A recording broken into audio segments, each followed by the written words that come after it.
Yo, salut tout le monde, c'est Gata Volgar. Aujourd'hui on se retrouve pour une nouvelle vidéo. Aujourd'hui on se retrouve pour le débrief du match Rennes-Paris Saint-Germain, match qui comptait pour la 6ème journée de Ligue 1.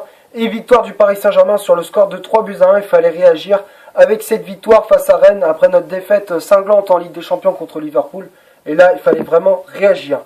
Voilà, donc pour moi dans ce match on n'a pas été flamboyant, ça n'a pas été un match fou.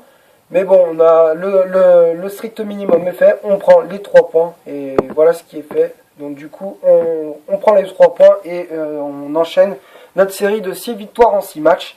Donc voilà, donc c'est important de réagir après notre défaite face à Liverpool. Donc la composition d'équipe que Thomas Tuchel a aligné pour ce Rennes PSG, donc c'est un 4-3-3 avec Buffon dans les buts à la place d'Areola laissé sur le banc. Non, il n'a même pas été sur le banc, Areola, il a été laissé au repos. Kimpembe et Marquinhos en défenseur central. Donc ce qui est bien, c'est que Thomas Tuchel a remis Marquinhos en poste de défenseur central. Et moi, je trouve qu'il est meilleur en défenseur central, en poste de défenseur central qu'en poste de sentinelle. Parce que comme on l'avait vu, donc Liverpool, ça a coûté cher. Le milieu, il a été très faible. Parce qu'on voyait Marquinhos il était totalement paumé sur le terrain. Et ce qui est bien aussi, c'est que ça nous a fait du bien aussi le retour de Marco Verratti dans le 11 de départ du Paris Saint-Germain.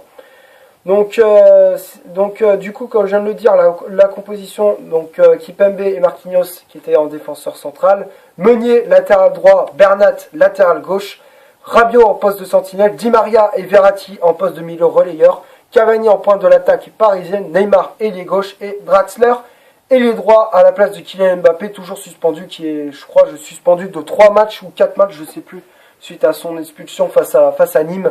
Et du coup, il faut qu'on fasse avec les moyens du bord, avec Di Maria ou avec Draxler. Donc, pour moi, dans ce match, on n'a pas été flamboyant. Ça n'a pas été le meilleur match de l'année, comme je viens de le dire, c'est pas le match de l'année. Mais on a été quand même bousculé, je trouve. On a été quand même bien bousculé par cette équipe de Rennes. Avec quand même cette équipe de Rennes qui a eu de la réussite, certes, mais aussi ils nous ont quand même bougé dans la possession balle et dans le domaine aérien. Dans le jeu, ils nous ont bougé quand même dans les 10 premières minutes avec ce coup franc. Et derrière, malheureusement, Adrien Rabiot dévisse le ballon dans ses propres buts.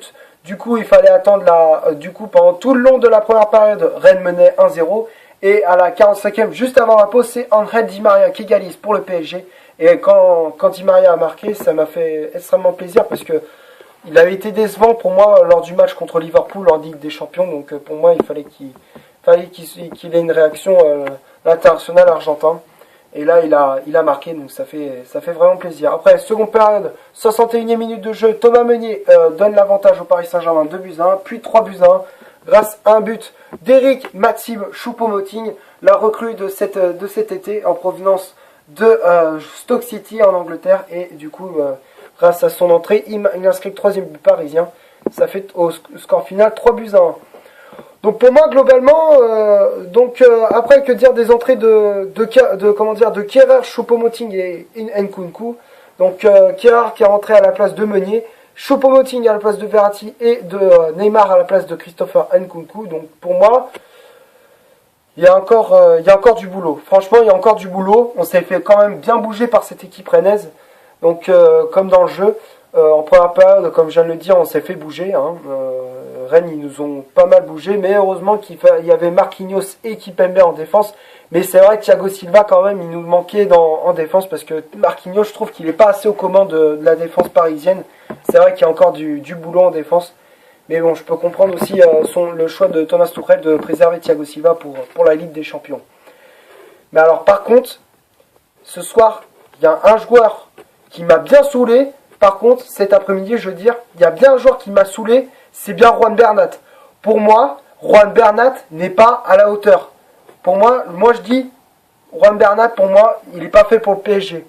Je suis désolé parce que déjà le match lamentable qu'il nous a fait contre Liverpool, c'est un match de merde. Il nous a fait un match lamentable. Mais même contre Rennes, il était à la ramasse. Ismaël Assar et Traoré, ils passaient à 300 km/h. Hein. Il était aux fraises. Hein. Juan Bernat, là, sur ce coup-là, il était aux fraises. Hein. Là, par contre, ce qu'il faudra faire, c'est qu'il change Ce que je comprends pas, c'est que Tourelle, il a vu le match que lamentable de Bernat contre Liverpool.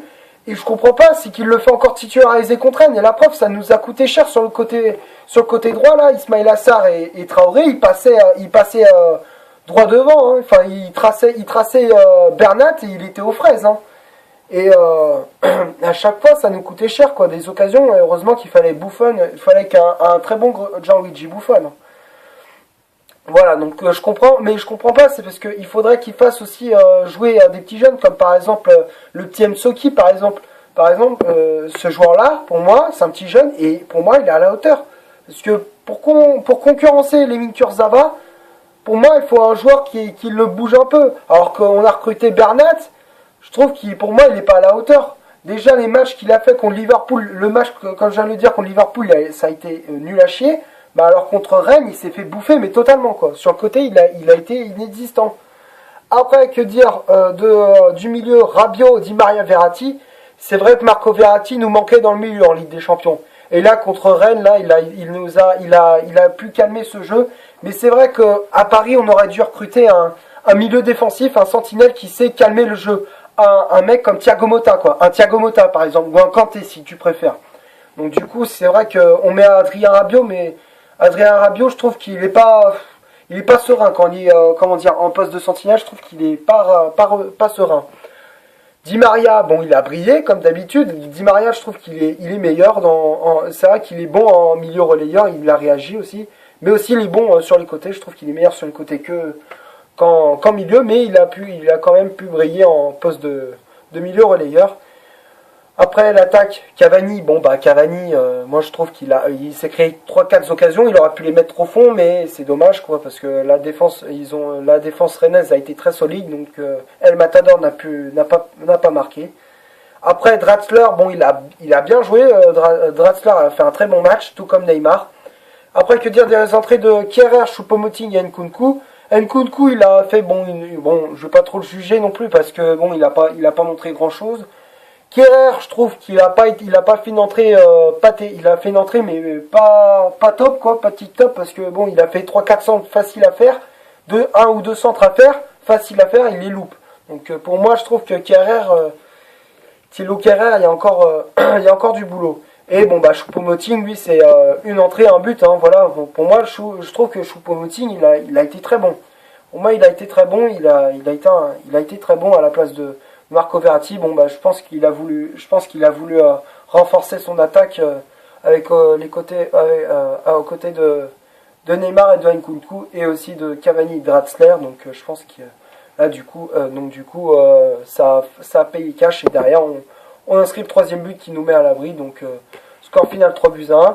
Donc les statistiques maintenant de ce Rennes PSG, la possession, c'est vrai que ça a été un match quand même très équilibré entre les deux équipes. La possession de balle était de 61% pour les Parisiens contre 39% pour les Rennais. 9 corners au total pour Rennes contre 4 pour Paris. 14 tirs au total, dont la moitié a été cadrée. Il y a eu combien de tirs? Voilà. Oui, je vois. Alors, j'ai du mal à voir avec mes lunettes. Ouais, c'est ça. C'est 11 tirs au total, 11 tirs pour Rennes, donc 5 cadrés et 6 hors cadre. Et le hors-jeu, il y a 5 hors-jeux au total.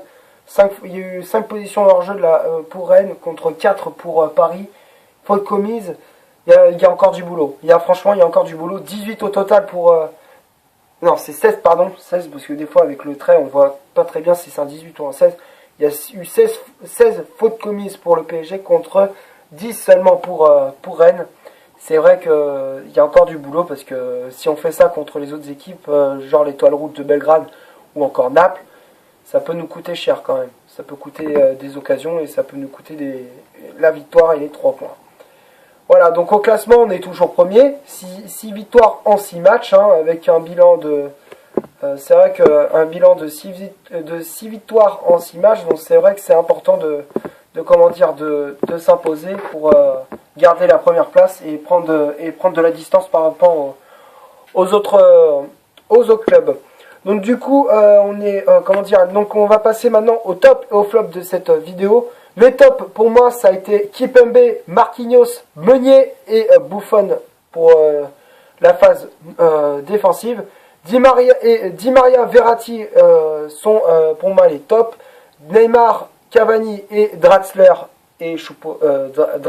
sont les tops. Sur le 11 de départ, globalement, il n'y a que seulement deux flops seulement, Rabiot et Bernat. Pour moi, Rabiot, je trouve qu'il n'est pas serein quand il est en poste de sentinelle, comme je viens de le dire. Et après, bon, bah, les remplaçants, pour moi, il y a eu que sur les 3 joueurs, il y a un top, un flop et un que je jugerai pas. Celui que je ne jugerai pas, c'est Christopher Nkunku qui est rentré juste à la fin du match. Il jouait 2-3 minutes. Bon, bah, il n'a pas eu beaucoup de ballons. Après, Choupo-Moting, bon, pour moi, ça a été top parce qu'il est rentré, hop, une occasion, un but. Et Kerrer, bon, bah, je le mets dans les flops parce qu'il a 1 ou 2 centres à faire facile et il les loupe.